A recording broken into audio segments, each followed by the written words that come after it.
I read 9 books in March, so let's talk about them. I feel like March was kind of a weird reading month for me. I jumped around a lot between different genres and styles, and my ratings were kind of all over the place, but that's okay. March was also a very busy month for me, which could partially be why my reading was kind of all over the place. But I still read some really good books, and yeah, I'm excited to talk about them. So the first book I read in March was the Book of Azrael, so we started the month off with a bang. I really liked this book. I actually listened to the graphic audio for this book and I absolutely loved it. The Book of Azrael is about a woman named Diana who made a deal to save her sister, which left her bound to this man and forced to do violent missions for centuries. And then she meets Samkiel, a god who she hates, but we all know where that's gonna go because we love a good enemies to lovers. And I will say, this book is true enemies to lovers, which is something I was really craving in a book, so I was very excited about it, and I really liked the way it was done in this book. The stakes in this book were super high, which keeps you on your toes. The plot twists also hit super hard, which I was very excited about. I love when a book has a really good plot twist that I don't even see coming. And yeah, the ending was so wild. So I was immediately like, I need to read the next book when I finished the first one. Also, listening to the graphic audio for this book, I think enhanced the whole experience for me and made it even more enjoyable. If you don't know, a graphic audio is a dramatized adaptation of a book, which means it has full cast, sound effects, and music. So you can see how this would really immerse you in the book. And that's exactly what this book did for me. So I will say, if you have the chance to listen to the graphic audio for this book, I highly recommend it. Just know the graphic audio is split into 2 audiobooks. So part 1 of the book is one audiobook and part 2 of the book is a separate audiobook. So just know that. But yeah, it was really, really good. And I gave this book 4.5 stars. Next, I read The 7-Year Slip, which is a book I was really looking forward to reading. Our FMC Clementine moves into her aunt's apartment, who just passed away, and she discovers that this apartment is magical because it transports her 7 years in the past, where she meets the love interest Ewan. I was really, really excited to read this book because I loved the concept so much, and I do wish I liked it a little more than I did. That being said, I still really enjoyed the book. I loved the banter between Clementine and Ewan, especially in the past chapters. I thought it was so well written. I also feel like I really connected with Clementine in some of the struggles that she goes through in this book, which I think it's always really nice when you can connect on a more personal level with the character and what they're going through. I ended up giving the book 3.75 stars. The only reason it wasn't a 4-star was, I don't know, there was just some things that kind of took me out of the story. I don't know if it was some things in the writing or just some elements of the story that just kind of took me out of it. But yeah, that could also just be a me thing. I don't know. Still, I definitely recommend the book. It was a very fun read. Next, I read Tailored Realities by Brandon Sanderson. This is a collection of sci-fi fantasy short stories, and I did listen to the audiobook for this one as well. I have to say, I really loved the concept for each story in this book. I thought they were all really cool and unique. If I had to pick my favorites of the short stories, I would say Snapshot, Firstborn, and Moment Zero were probably my favorites. But like I said, I didn't dislike any of them. I thought they were all really good. And I do love Brandon Sanderson as an author. He's one of my favorite authors. So yeah, I was really happy with this short story collection. Also, on a side note, this short story collection has inspired me to get more serious about the short story collection I'm planning on writing. I'd like to write a short story collection that takes place in the Highborn world, which is the world of the novel that I'm currently finishing up and hoping to query soon. And also I have a planned trilogy that I'd like to write in this world. And I just thought doing a bunch of short stories in that world would be really cool. I've actually already written one of the short stories and it's up on my Substack. If anyone's interested in reading it, I'll link it down below. But yeah, this short story collection has really inspired me and motivated me to keep going and expand on this idea I have for a short story collection. Also, I don't read a lot of short story collections, so if anyone has some recommendations, please leave them in the comments down below because I would love to get more into those.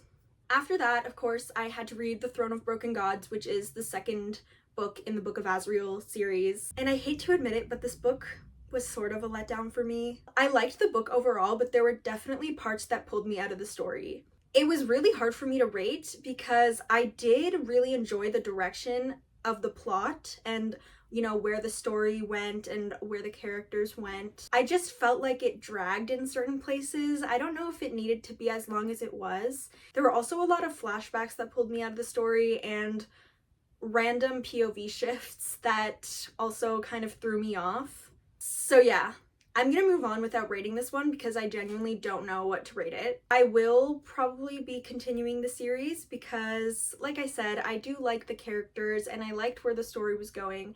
And of course, there was still plot twists that I also enjoyed, so I want to know what happens. I'm just hoping the next book maybe doesn't have as many flashbacks. The fifth book I finished in March was Say You'll Remember Me by Abby Jimenez. I really loved this book. I think this was my favorite of all the books I read in March. I found it was so funny and yet also so deep and emotional at times. I also really loved both Samantha and Xavier. I thought their romance was really beautifully written and the way that they love each other and everything they're willing to do for each other. Yeah, I really liked it. I also really love animals, so I kind of loved that Xavier was a veterinarian and like the role that the animals played in this book I really enjoyed. I know some people rated this book lower because they found the modern references distracting, especially the Rhysand comparisons, which I don't know. I thought it was funny the first couple times, but I totally agree that it didn't need to be mentioned so many times. But at the same time, it didn't really take me out of the story enough to drop my rating just because of that. So I ended up giving this book 4.75 stars. Like, it was almost a 5-star for me. I really liked it. And if you haven't read it yet, I really recommend that you do. I was so emotional when I finished the book because I was gonna miss the characters so much. Oh, another thing I really liked about this book was the theme of memories and making memories, especially with what Samantha is going through. I feel like it was a really good way to tie that theme into the story, and yeah, I really liked that aspect of the book as well. Next up is The Lost Bookshop. This is another book I listened to on audio. I honestly don't have much to say about this book. I feel kind of neutral about it. I feel like I maybe would have enjoyed it more if I was in more of a mood to read that kind of book at that specific time. So yeah, I gave it 3 stars. It was kind of just mid for me, but I can totally see why people would like it more. And again, I think if I was more in the mood to read it, I probably would have rated it higher or enjoyed it more. Then I read The Fantasy Fiction Formula, which is a writing craft book. I won't go into this one too much in this video because I'm planning on making a whole other video on writing craft book recommendations, so I'll probably talk a lot more about it in that video. But I will say, if you're writing a fantasy book, this is a very helpful craft book. It had a lot of very valuable lessons and a lot of really good exercises throughout the whole book. And yeah, I found it really helpful for me in my writing. The last audiobook I listened to in March was Bound by Ali Hazelwood. I didn't really know what to expect when I went into this book. I hadn't heard too much about it, but it seemed interesting, and I had like 9 listening hours on Spotify left. So I was like, let's just listen to this one. And I was pleasantly surprised. I really liked this audiobook. I enjoyed the plot a lot. I also really liked Vero, who's the female main character in this book. I found she was such a strongly written character in such a short amount of time, and her personality really shone through, and I really liked it. I also love a good duet narrated audiobook, and this one was duet narrated, so I loved that, and I gave it 4 stars. I really enjoyed it, and I do recommend you check it out if you haven't listened to it yet. And finally, as I film this video, I'm currently reading Fearful by Lauren Roberts. This is a novella set in her Powerless trilogy. I'm filming this a few days before the end of the month, so I haven't finished it yet, but I'm like halfway through, and so I'll probably finish it like today or tomorrow. I will be honest, I'm not loving it right now. I don't know, I feel like maybe the story wasn't really necessary, but I don't want to talk too much about it because I'm not finished it yet, and I feel like it's not fair for me to judge it until I'm fully finished the book. So we'll see. Maybe my opinion will change. And that's it. Those are the 9 books that I read in March. As you can see, it was kind of a weird reading month for me. Like, some books I didn't even rate because I didn't know what to rate them. I mean, I usually don't rate nonfiction books because, I don't know, I never know what to rate nonfiction books, so I usually just don't.